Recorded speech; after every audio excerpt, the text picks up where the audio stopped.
The Bible is a unique history book that stands apart from any other history books you may find in a public library. It covers a vast span of events, starting from the creation of the earth and ending with the end of the world. Unlike other history books, the Bible is distinct because no one was present at the beginning of our world to accurately document its origins.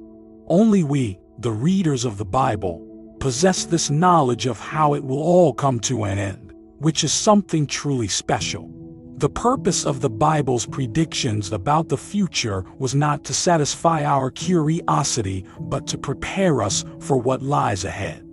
By revealing what is to come, the Lord ensured that we would not be caught off guard or misinterpret future events. It is a reason to be grateful that Jesus openly shared what the future holds for us. People often ask if we are living in the end times, but the Bible refers to the last days, which we have been in for 2,000 years. The last day started at Pentecost, where the first prophecy of the last days was fulfilled. Every Christian generation should live in readiness for the return of the Lord. The Bible contains a multitude of predictions, with 735 of them specifically addressing the future. These predictions can be found in about a quarter of the Bible's chapters from beginning to end. While some books focus more on predictions than others, it can be considered a prophetic text. Interestingly, 596 of the 735 predictions have already occurred and have been accurately fulfilled according to the scriptures. This means that 81% of all Bible prophecies have come true, some even centuries after they were made. With such a high success rate, it is reasonable to have confidence that the remaining 19% will also be fulfilled. The Bible has proven itself to be 100% accurate in predicting events that could have already taken place.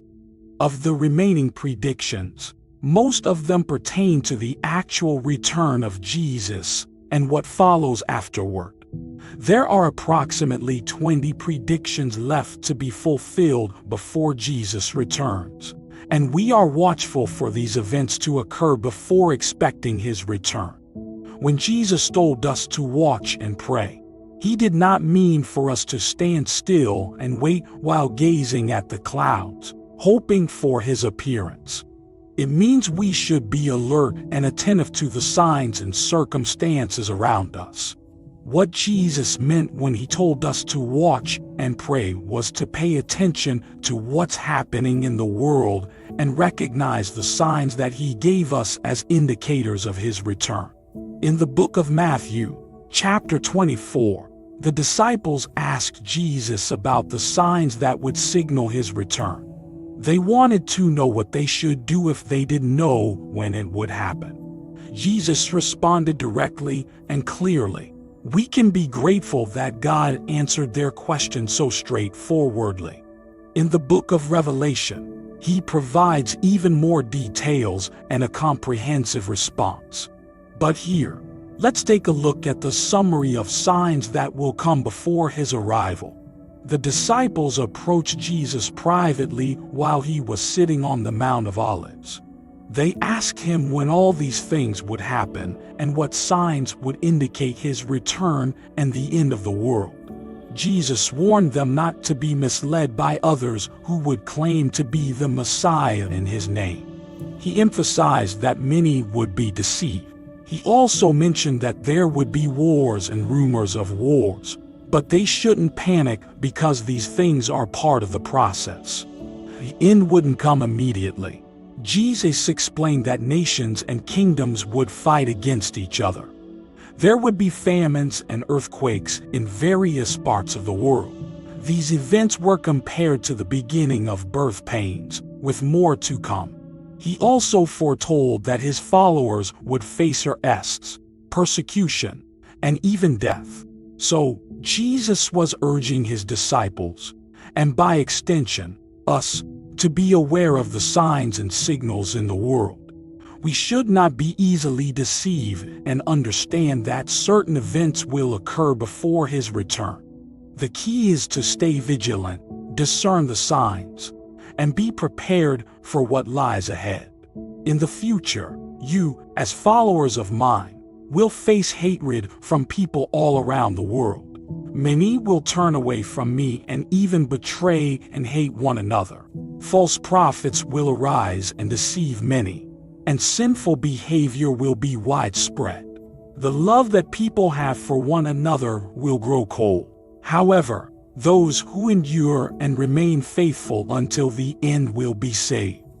The good news of the kingdom will be spread throughout the entire world so that people from all nations will hear it. This will mark the approaching end. Pay attention to what the prophet Daniel spoke about on object of sacrilege that causes desecration standing in a holy place. When you witness this, those living in Judea should flee to the hills. If you're on a rooftop or in the field, don't waste time going back inside to gather belongings. It will be a time of great distress, especially for pregnant women and nursing mothers. Pray that your escape doesn't happen during winter or on the Sabbath, as the suffering will be greater than ever before, and it will never be that severe again. In fact, for the sake of God's chosen ones, the time of calamity will be shortened. Otherwise, no one would survive. False messiahs and prophets will emerge, performing impressive signs and wonders in an attempt to deceive even God's chosen ones. I'm warning you in advance about this.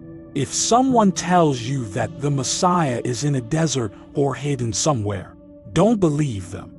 When the Son of Man returns, it will be as visible as lightning flashing across the sky from east to west. Just as vultures gather where there's a carcass, these signs will indicate that the end is near.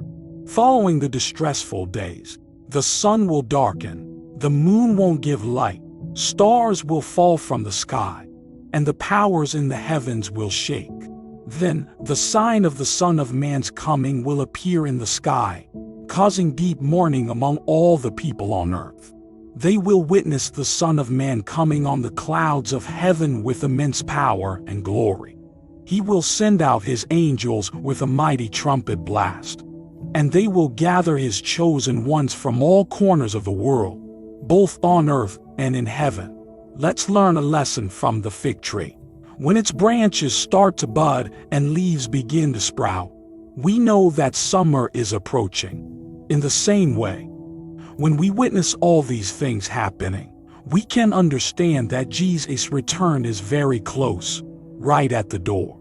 It's important to know that the generation witnessing these events will not pass away before everything takes place. Jesus assured us that even though heaven and earth will eventually disappear, his words will always remain. However, the exact day or hour of these events is unknown to everyone, including the angels in heaven and even Jesus himself. Only the Father knows. In the passage, Jesus mentioned 4 specific signs of his coming. The first sign refers to disasters occurring worldwide, such as wars, famines, and earthquakes. These events have been happening for more than 2,000 years, and they seem to be increasing in intensity. Indeed, we are currently experiencing the first sign Jesus spoke of. There are wars, rumors of wars, earthquakes, and famines happening around the world. Jesus warns us repeatedly not to be deceived as we draw closer to the end. The danger lies in both internal and external deception, within and outside the church. Jesus specifically mentions the emergence of false Christs and messiahs who will take advantage of the chaos caused by natural disasters, presenting themselves as saviors. We have witnessed instances where individuals claim to be saviors, leading people to remote places only to end in tragedy. As the number of problems increases, so does the presence of false deliverers. However, Jesus advises us not to be alarmed or worried. When we hear news of new wars, tragedies, or famines, we should be astonished by his words. These events may be painful, but they are not signs of ultimate destruction. Instead, they are akin to birth pains, indicating that something new is about to be born. This perspective should transform our attitude. We have knowledge of the future and what awaits the world. Consequently, we should not be alarmed or dismayed like the rest of the world. While we empathize with those affected by disasters and extend our help, deep within our hearts, we remain hopeful. We anticipate the birth of a new world, and thus, we are not discouraged or disheartened by the world's problems. In essence, Jesus would advise us not to panic or be disturbed. Instead, we should find cause for rejoicing, recognizing that these events are signs of a new and transformative era unfolding before us. The second sign of Jesus' coming is not found in the world but within the church. While the first sign was characterized by disasters worldwide, the second sign involves changes specifically occurring in the church. Just as Jesus divided the first sign into three parts: wars, earthquakes, and famines, also divides the second sign into three parts that pertain to the church. The first aspect of this second sign is persecution. Jesus warns that his followers will face hatred and persecution in every nation. The second aspect of this sign involves a significant decrease in the size of the church. As the church faces intense pressure and challenges, the love of many individuals, including nominal Christians, will grow cold. The burdens of universal persecution may cause some to abandon their faith, resulting in a decline in the church's numbers.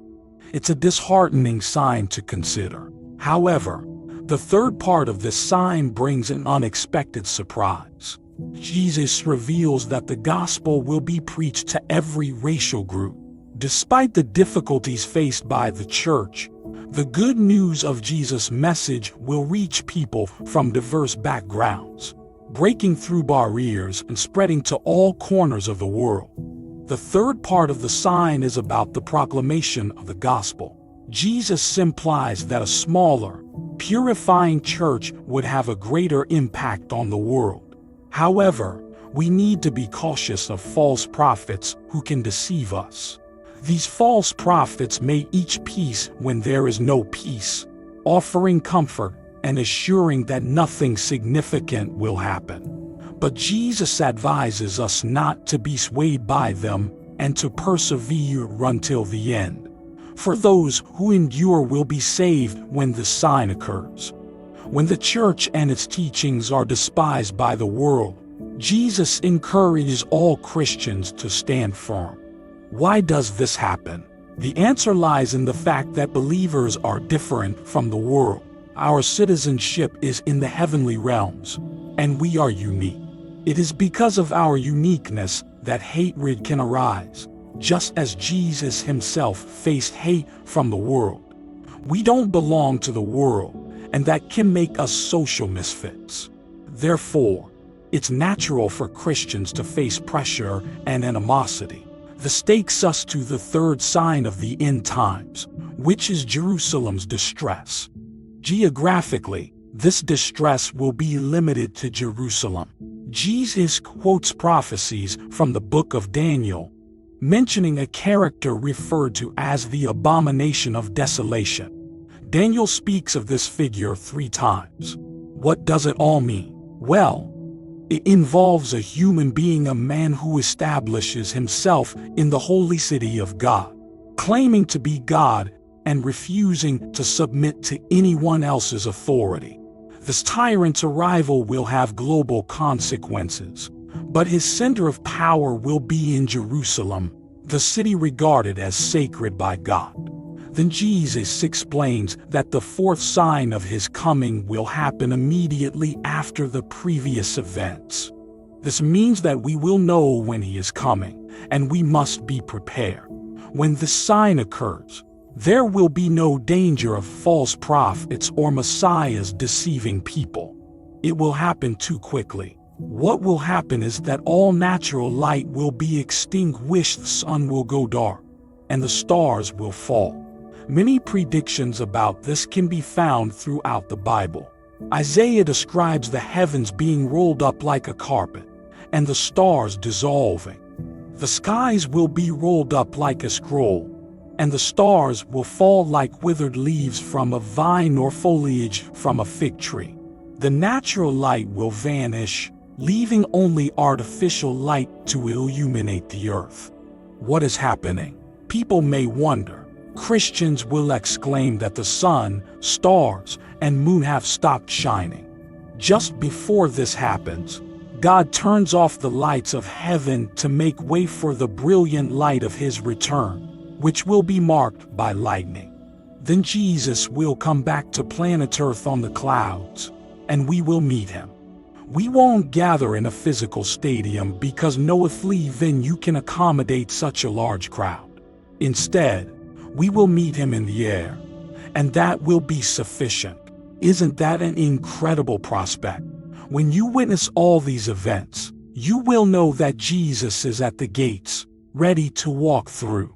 Then Jesus offers a simple lesson using the analogy of a fig tree. And this is where many Christians have misunderstood. He says, "Learn from the fig tree. As soon as its twigs get tender and its leaves come out, you know that summer is near." Jesus is telling us that when we observe all these events happening, we will know that the time is near. This analogy of the fig tree is not an allegory. It is a direct comparison based on everyday experiences, as Jesus often used in his teachings. When you see the fig tree signs of summer approaching, you say, "Summer is coming." In the same way, when you notice these four signs, you will know that the culmination is near. Unfortunately, some people have misinterpreted it as an allegory. In conclusion, what is a worship song that has helped you feel closer to God?